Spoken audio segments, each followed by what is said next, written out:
Tovuzun Ucqar dağ kəndlərində də sel və dolu təsərrüfat sahələrində yetişməkdə olan meyvə tərəvəzə ciddi ziyan vurub. Məlumata görə hazırda qərb bölgəsində yağıntılı hava şəraiti davam edir. Yəni fəsadlar daha ağır ola bilər. Kənd sakinləri çıxılmaz vəziyyətdə sadəcə təbiətin şıltaqlığını seyr edir.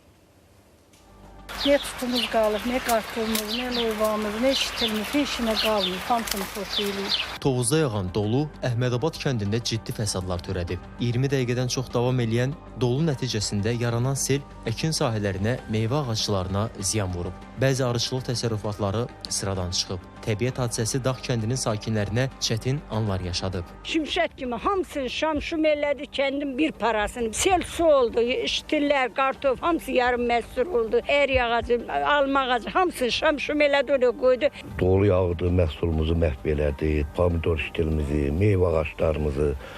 Demək olar ki, kəndi viran qoydu da. Belə gözümüzdə bu məhsulumuza tikmişdik. Bunu da dolu döydü, yox oldu, heç nəyimiz qalmadı. Arıçılığımıza da ziyan vurdu, meyvəçiliyimizə də ziyan vurdu. Məhsulumuzun hamısı heçə-puça çıxdı. İndiyə kimi əkdiyimiz, pişdiyimiz, qoyduğumuz hamısı dağıldı, getdi. Lobyasıdır, kartoşkasıdır, kişnişidir, pomidorudur, xiyarıdır, hamısı məhv oldu. Kənd arası bütün yollar, həyət yanı, sahələr hamısını batırdı. Güclü dolu düşdü, məhsulumuzu, təsərrüfatımızı, heyvanımızı, arımıza çoxlu ziyan vurdu.